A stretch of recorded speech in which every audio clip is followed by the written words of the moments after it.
Mídia hegemônica promove falsa equivalência e acusa youtubers à esquerda daquilo que ela mesma faz. Vem comigo. Antes de seguir, gostaria de pedir seu like nesse vídeo e sua inscrição nesse canal. Peço também, caso você possa e queira, sua contribuição clicando no botão Valeu ou se tornando membro aqui do blog do Cadu Amaral clicando no botão Seja Membro. Os membros do blog do Cadu Amaral têm acesso a conteúdos exclusivos e assim você ajuda mais no espaço de luta contra o fascismo à brasileira. Ao final do vídeo, seu comentário concorde, discorde ou complemente. Mas sempre se lembre que só não vale xingar nem falar da mãe do povo. Compartilhe esse vídeo em todas as suas redes sociais e também no WhatsApp e no Telegram, se você quiser. Lembrando que se você é de Alagoas, você pode assistir ao blog do Cadu Amaral na TV Com Marcel, canal 12 da NET. Sempre aos domingos ao meio-dia e 45. Se você não é de Alagoas, você pode assistir a TV Com no link que está na descrição desse vídeo. Obrigado. Domingo, 16 de junho, eu estou gravando esse vídeo às 8h40 da manhã e neste domingo saiu uma reportagem no jornal O Globo que vai um pouco ao encontro de 3 ou 4 reportagens que o Estadão fez.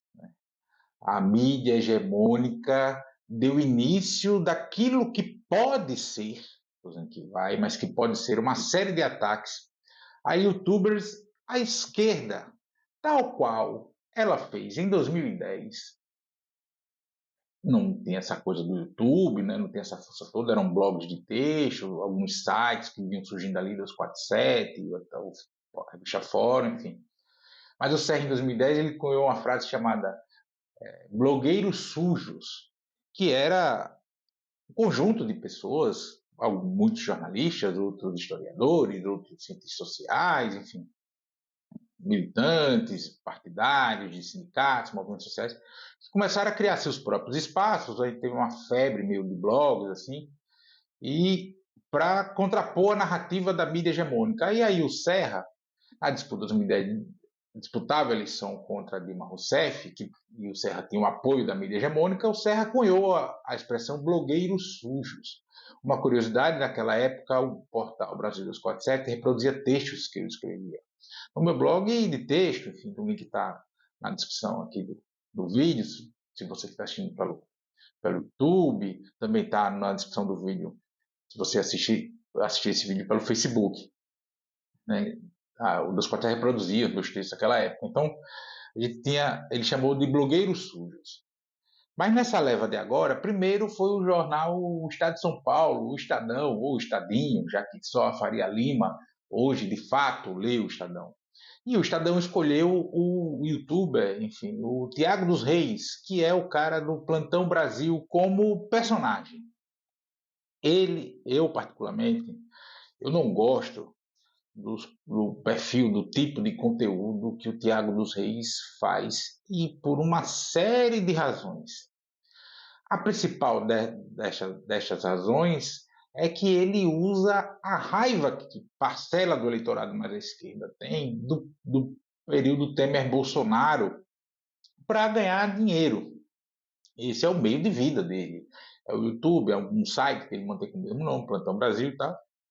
E até aí não tem nada demais. Mas esse estilo de instigar as pessoas pela raiva, pelo ódio que as pessoas têm, ou seja, inflando, inclusive, o punitivismo em torno dessas figuras, do Bolsonaro, da família Bolsonaro, ele tem essa pegada, e eu particularmente eu não gosto dessa pegada, desse tipo de vídeo. Estou citando o Thiago agora, porque é o personagem que o Estadão escolheu para, através dele, tentar atacar todos os youtubers à esquerda, os blogueiros mais à esquerda, os espaços de conteúdo na internet mais à esquerda.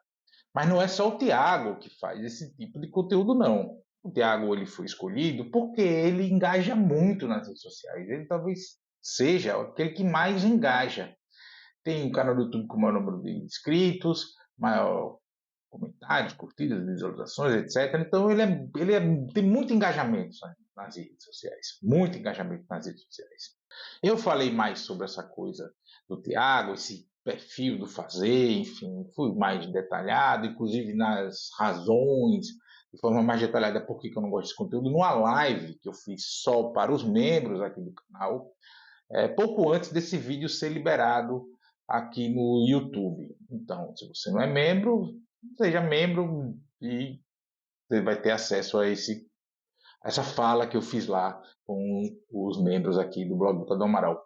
Mas voltando, o Estadão soltou essa notícia somente por vingança à repercussão das mentiras que o próprio jornal publicou para tentar associar o Flávio Dino, então ministro da Justiça e Segurança Pública do Lula, a tal dama do tráfico lá, que é a editora deles, inclusive foi ou está sendo processada no Ministério Público do Trabalho por assédio, enfim, para mentir, criar falsas associações entre o então ministro da Justiça, Flávio Dino, e a tal dama do tráfico lá do Amazonas, enfim. E aí, nesse domingo, 16 de junho, no que eu gravo esse vídeo, foi a vez do jornal O Globo fazer as suas ilações, num tom bem mais ameno que os textos soltados pelo Estadão. É importante ressaltar isso. O tom do Globo é mais abaixo em relação ao do Estadão. O veículo dos marinhos aponta para o sensacionalismo de thumbnails, ou seja, essa imagenzinha que gera no link, e aqui no YouTube a capa, né, do vídeo, e as manchetes dos vídeos que os youtubers à esquerda usam, né? O Globo escolheu como personagens o próprio Thiago dos Reis, o Rony Telles, que é outro youtuber que tem bastante engajamento, bastante acessos e tal, e o Adalberto Fogaça, do canal Plantão Político. O Thiago do Reis é Plantão Brasil e esse é Adalberto Fogaça, do Plantão Político. Eu não conheço nenhum dos três, nem em nível pessoal, nem nada. Eventualmente assisto um ou outro conteúdo que eles fazem, enfim, mas não é a linha que eu gosto. Basta ver o tom nesse vídeo, se você está assistindo pela primeira vez ou se você já acompanha aqui o conteúdo que eu faço, já é nítida a diferença, né? Mas vamos ser francos, né? Há outras pessoas que usam desse expediente. Engajar pelo ódio, engajar pela ansiedade que as pessoas têm, por exemplo, de uma punição prisional, penal ao Jair Bolsonaro, sua família e tal. Enfim, eles engajam muito nesse sentido. E não são só esses que fazem isso. Inclusive, não só com o Bolsonaro, com outros temas da política mais geral.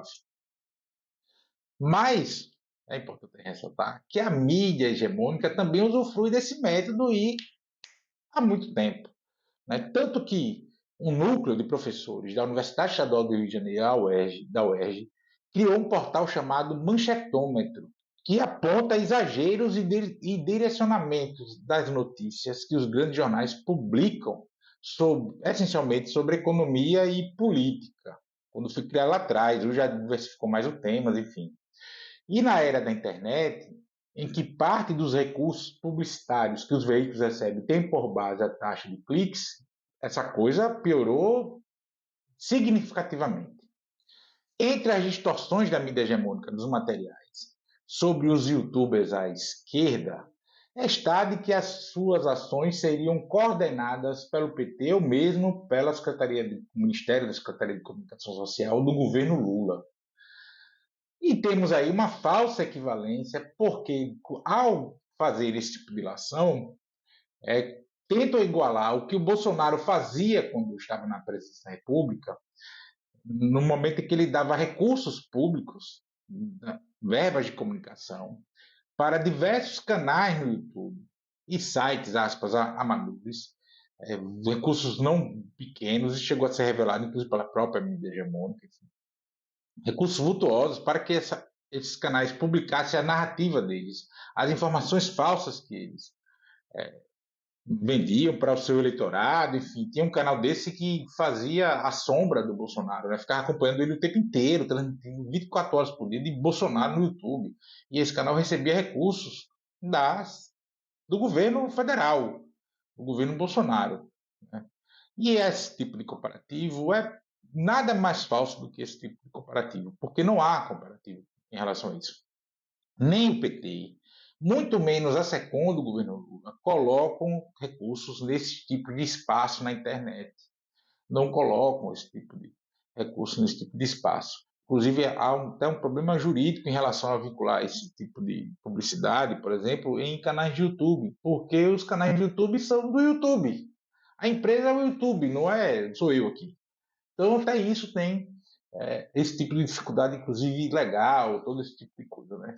Tampouco há qualquer orientação partidária do PT para que os conteúdos gerados nesse espaço sejam compartilhados em massa. Mas se isso fosse feito pelo PT ou outros partidos da base do governo, vamos ser muito sinceros, não teria problema algum.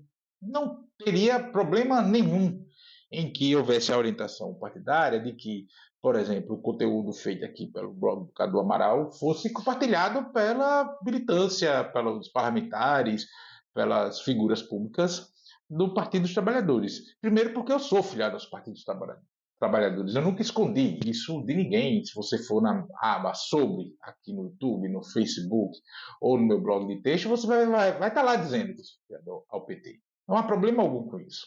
E esse tipo de compartilhamento, evidentemente, que deveria ter o zelo, o cuidado, para que não houvesse entre esses disparos em compartilhamento, disparo em massa. Quando eu falo disparo em massa, não é aqueles robozinhos do WhatsApp, é as pessoas compartilharem. Tem que ter o cuidado para não ter informação falsa ou distorcida. Tem que ter sempre esse cuidado. O PT, uma vez, já tentou algo parecido, lá em 2012, 2011, alguma coisa assim, uma iniciativa chamada Rede PT 13, que tinha mais a coisa de tentar unificar a comunicação partidária para fora das direções partidárias, dos diretórios. Mas essa iniciativa não vingou por N situações. Realidades diferentes, tempo de compreensão diferente, e aí você acaba tendo um núcleo central, uma direção central que acaba só passando conteúdo para você compartilhar, e aí as pessoas têm leitura, interpretações diferentes dos fatos, do que está acontecendo. Então, essa coisa não vingou. Houve outra também, uma outra iniciativa, que ainda está em voga, que foi um conjunto de blogueiros, mais ou menos naquela mesma época, que se organizou e deu origem ao Blog Prog, Blogueiros Progressistas e tal, uma iniciativa muito do Instituto de Mídias Barão de Itararé, que até hoje está aí, faz encontros, enfim, mas nunca conseguiu ter a força que almeja e até deveria ter, né? Que é uma galera que faz, além de discurso de análise política, debate político, mais geral, conjuntura, discute o papel da comunicação, essa concentração exacerbada de mídia, esse tipo de coisa, enfim. Mas nunca conseguiu ter. Né? E um problema que existe para que esse tipo de situação que a gente tem hoje, desse engajamento pelo ódio, notícias falsas, esse tipo de coisa, se dá essencialmente, e por que esse tipo de matéria que a mídia hegemônica faz? Que ela joga com essa confusão que as pessoas têm entre entender o que é informação e o que é opinião. E aí muita gente fica surfando nessa coisa, né? Porque as pessoas, via de regra, não sabem a diferença. E, sejamos francos, tem até colegas jornalistas que também não sabem a diferença entre a informação e entre a opinião. A mídia hegemônica, ela arvora para si, e a mídia comercial nos estados, arvora para si o direito de ser a única portadora de informação. E vende a falsa versão, a falsa narrativa, ou seja, vende uma balela de que ela faz essa transmissão de informação de maneira isenta e imparcial. Isso não existe. Nada. Nenhuma ação humana ela é imparcial. Se parte de alguém, parte das premissas que esse alguém tem consigo. O que dá para a gente fazer quando a gente está transmitindo uma informação e eventualmente até uma opinião, dependendo da circunstância, é ser objetivo. E ser objetivo quer dizer se ater somente aos fatos. No caso da informação, relatá-los. No caso da opinião e análise, avaliá-los, opinar, enfim, emitir a sua leitura sobre aquele fato relatado. Mas para a mídia hegemônica ter esse compromisso profissional, ela precisa essencialmente manter opiniões e análises em espaços distintos daqueles aos quais se colocam os fatos. Mesmo a notícia, o gênero textual notícia, para usar a linguagem do texto escrito, Você tem lá uma notícia, está lá, está bem objetivazinha, tal, não tem adjetivo, não tem nada, está tudo certinho ali, mas no espaço seguinte, às vezes dentro da mesma página, tem uma opinião sobre aquilo que está lá em cima. O leitor ele lê aquilo como se fosse uma coisa só. Então eu já misturei opinião e informação. Mas essencialmente os veículos da mídia tradicional, enfim, eles colocam a sua opinião, a sua linha editorial enfiada dentro do texto noticioso. E aí vende uma falsa narrativa sobre um fato quando só deveria relatar. Né? Mas, repito, não há imparcialidade nisso. Seja porque a escrita e a apuração do fato partiu de alguém, seja porque a publicação em si partiu de algum grupo que tem uma linha editorial. E também está tudo bem ser assim. O que deveria ocorrer era os veículos serem honestos com seus públicos e não se venderem como isentos imparciais. Nós somos um jornal, um rádio, uma TV dessa linha aqui. Nós somos um jornal, rádio, TV dessa linha acolá. E está tudo bem ser assim, inclusive na Inglaterra é assim. E está tudo certo, não tem problema. E aí o leitor, o telespectador, enfim, escolhe o que quer consumir, o que quer assistir, ler, ouvir, enfim. E é sempre bom a gente dizer, explicitar bem o que é a diferença. Não é opinião, porque a extrema-direita, na sua propagação de fake news, vendeu como sendo opinião mentiras. Né? Porque não é opinião afirmar que vacinas matam. Não é opinião dizer que as urnas eletrônicas brasileiras foram fraudadas em 2022, em 2020, em 2018, em 2016. Isso é mentira. Agora, dizer que todo e qualquer sistema organizacional humano pode ser aprimorado, isso é opinião. Mentira é dizer, no caso da urna, o cara pode opinar e dizer que o sistema eleitoral brasileiro deve ser aprimorado, essa parte da coleta dos votos, e aí tudo bem. Dizer que houve fraude é mentira, porque não há nada que mostre que houve fraude. Salvo besteira de segmento, de seguidores em rede social, atos de manifestação de rua, que isso mostra que um tem mais voto que o outro, uma bobageira sem tamanho. Né? Nos espaços que eu publico os meus conteúdos opinativos, porque conteúdo noticioso eu só faço para veículos, né? Eu pago para fazer conteúdo informativo, mas nos meus que eu faço aqui, vídeo e texto, são opinativos, seja de vídeo e de texto, eu sempre deixei evidenciado, como eu acabei de falar, que não é um espaço neutro. Como eu já disse, basta olhar nas abas sobre, que vai estar lá dizendo minha filiação partidária, minha inclinação ideológica, tudo está lá. E eu sempre faço os conteúdos opinativos aqui com base em algo já tornado público, ou seja, eu não estou dando a informação, mesmo que eventualmente determinado fato você ficou sabendo através do conteúdo que eu fiz, mas o meu intuito não é o informar, é analisar, opinar, comentar algo já público, publicado. Porque fazer informação requer ouvir o outro lado e, principalmente, a buscar se distanciar o máximo possível do fato relatado. Na opinião, a gente não tem esse tipo de exigência. E não existe opinião neutra ou isenta. Quem diz isso está mentindo para você. Corra de quem diz que faz opinião isenta, neutra, qualquer coisa que valha. Isso não existe. Isso é balela pura para vender. Isso é tal qual o produto da mídia imparcial, que a imprensa tem que ser imparcial, esse tipo de coisa. O que se pode ter, e eu tento fazer aqui nos meus espaços, é emitir opiniões e análises buscando a racionalidade sobre aquilo que eu estou falando e tentando fazer quem assiste ou lê refletir sobre o que eu estou falando, sobre o tema, enfim. Claro, dando a minha opinião, minha leitura, mas tentando fazer as pessoas refletirem sobre isso. Né? E sempre buscando apontar as nuances que estão para além das manchetes da grande imprensa. Né? É aí que eu evito fazer títulos sensacionalistas, eu evito fazer thumbnails sensacionalistas, até porque as pessoas hoje não leem mais, elas não ouvem mais, elas não assistem mais praticamente nada além dos títulos e as thumbnails, são as imagens geradas, as capas de vídeos, no caso do YouTube, Facebook, enfim. Elas não querem saber, elas já saem opinando sobre aquilo que não sabem o que está ali dentro do conteúdo, com base no título, com base na thumbnail, enfim. Pronto, a live que eu mencionei que eu fiz para membros, eu disponibilizei o link do Facebook e pessoas vieram comentar sobre algo que nem foi ao ar ainda, ou não teria ido ao ar ainda, né? No momento que esse vídeo está liberado, a live já fiz o bate-papo lá com os membros aqui do canal, né? Essas figuras são os midiotizados, que é uma expressão que significa consumidores de mídia que são idiotas. Eles estão idiotizados pela mídia, por esse fetiche da velocidade, por esse volume de conteúdo disponibilizado, e a pessoa não para respirar e consumir o conteúdo, ler, interpretar, pensar, checar com outras fontes, outros espaços, o que é que aquilo está sendo dito, enfim.